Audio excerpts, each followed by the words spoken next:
happy fall, everyone. Welcome back in. We got part 2 of the collecting series for 2020, both going up to the same property, right? So we headed up there in spring, and that was that first video. If you didn't get a chance to watch that, here's the link. That first video, we grabbed a Thuja occidentalis and a larch, and the larch didn't make it. I picked up Nick Lenz's book, L-E-N-Z, by the way, is the last name. It's called Bonsai from the Wild, and took a couple of learnings from his chapter on bog larch. First thing is the season. He says not to go up in spring, but to take them out of the ground in fall. Early fall, let the roots recover before winter. So that was the first change that we made, and that's why we're going back up there in the fall. And then the second one was the sphagnum layer, right? The bog larch, as I mentioned, the bog rises over time, and on top of that layer of Black Death acidic soil is this fine layer of sphagnum moss that grows, and that's where the larch keeps shooting roots out into as that altitude rises. So you don't want to disturb that layer. That's where he says all the fine roots are, and I think we were a little rough on that larch when we took it out this spring. So that's learning number 2. And then learning number 3 is no peat in the actual container. Nick says that just like the Black Death bog soil where all the roots die, and the sphagnum where they stay alive, anything peat-based like that black soil is going to not be good for the larch in a container. Anyway, some nerdy learnings there, but Nick Lenz's book is great if you can find it. But we'll send you back up north right now. Take a look at the trees that we got this fall. This was in early September. So at this point it's late October and we're heading into fall. As you see the beautiful colors on this larch. This is not one of the ones that we collected though. I think you'll be excited when you see those. So here we go. Up here in northern Michigan, absolutely beautiful place. Up here trying to collect some larch today. What we note is that American larch tend to grow dead straight. There aren't that many that are funky looking and are necessarily suitable for bonsai, so we've got to dig a little bit. Right? Even this one right here is pretty darn straight. You see this larch next to me? This is probably not going to be one we're going to collect. It's beautiful, it's healthy, yes. Could we get it out? Sure. But it's not necessarily something we want to use for bonsai, right? But we'll get going on our hunt. We've got our tools ready. We've got our root slayer shovel. We've got saws. We've got a rock hammer if needed. And I got to go grab some waterproof boots because the bog is pretty high.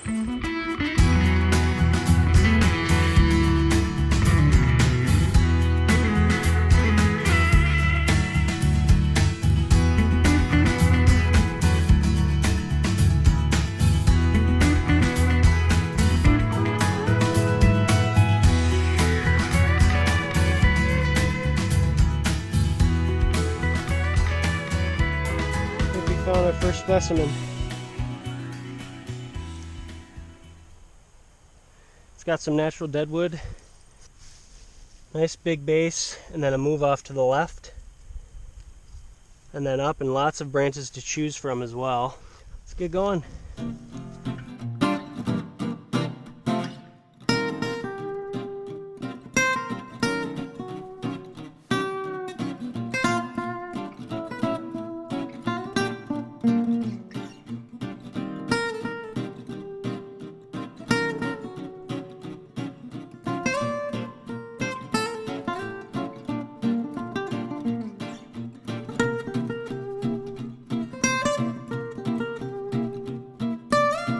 This muck is so heavy. I did shave it down a little bit, but I don't want to go much further. All right, bag her up. Just hauled this out of the forest. Should have brought my external frame backpack. I'm definitely taking it with me. We're going to go back for one more. But this tree, really excited about it. Got some real funky movement. I'll try and show you some close-up pictures here with some branches to choose from as far as an apex. And we're going to go get another one and then get on the road because, as I mentioned, it's now at risk and we need to get it potted up.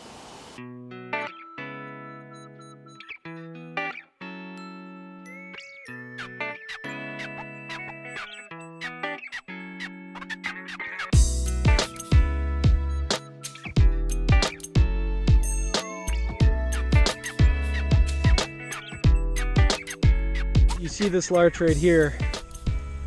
It's growing out of a stump. Little moss up there.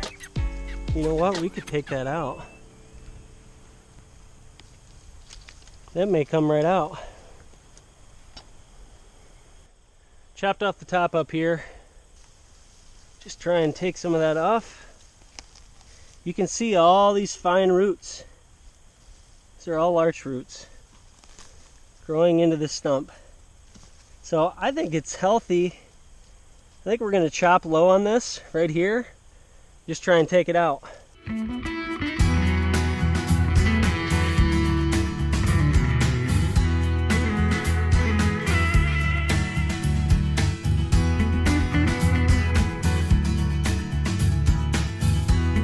Look at that root system. We're in business.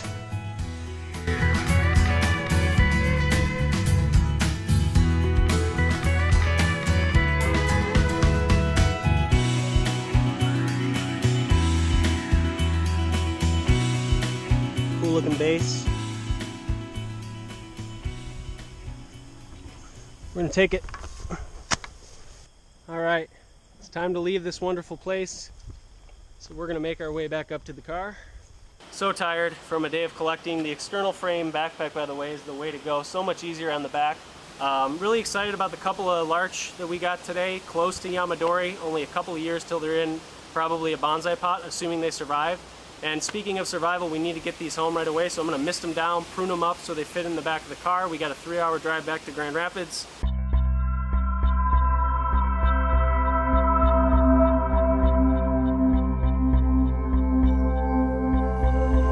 Wow, totally worth the effort, guys. Probably a 15-hour day last week to get these trees out of the wild and back here to Grand Rapids.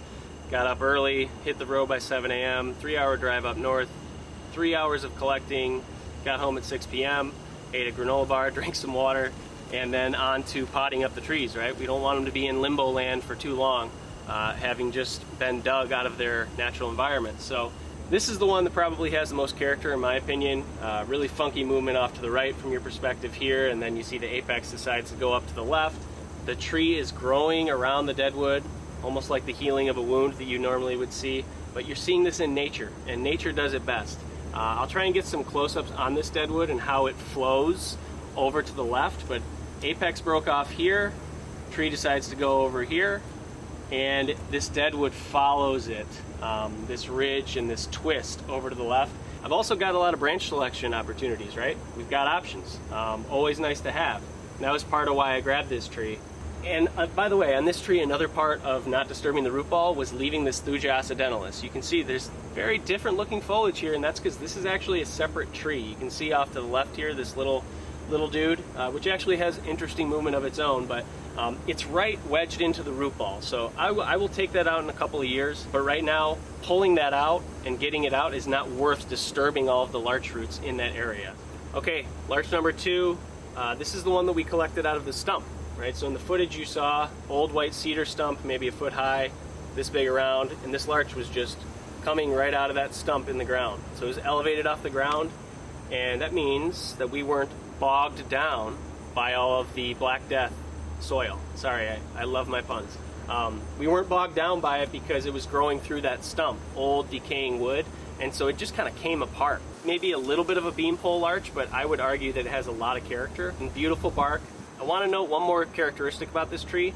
When I move it to the side like this, where do you notice that almost all of the foliage is going? Is there anything over on this side? Maybe a shoot or two, but everything's coming this way. So we may stick with that as a theme, right? Maybe some kind of a windswept to the right style. I do like this for an alpine style though, with the branches wired down and then out and tight to the trunk. Because that's what it is right now, right? I've only reduced a couple of these shoots. This is almost fully natural at this stage. Let's work with what the tree is giving us. We'll move on to the final tree, which, by the way, is sitting over here. It's too damn heavy, I'm not gonna move it, so we're gonna have a little bit of a different camera angle for that one to wrap things up. All right, I caved and got this big tree up on the turntable. By the way, a former salon chair, bought it for 20 bucks in an estate sale and turned it into a tabletop. It works great for even heavy materials, so. You'll notice that I'm standing for this one because this tree is so darn big. 4 feet high right now, and it was about 5.5 feet high in the wild. I did cut it back so I could get it into the darn car. I also think that the final design on this tree will be maximum this high, so we will probably cut it back at some point a little further. May look like a beanpole arch to you, but it's not. I have to tell you, I'll show you some detail shots of the trunk here. This one has really cool movement down low and some fantastic character on the bark as well. The first one and this one I think are almost Yamadori, as in they've been shaped by nature into almost a natural bonsai style already, and that's the idea of collecting, of course. But this has a couple of years to go yet before we can actually work it and get it into a bonsai pot. So anyway, hope you guys enjoyed this journey with me, Yamadori or collecting. I suggest that you try it yourself. Obviously do your research first, but it's very rewarding, and hopefully we get all 3 of these trees to survive. Please like and subscribe, and always comment if you have feedback as well. Love to see what you might want to do with these trees, so take it easy.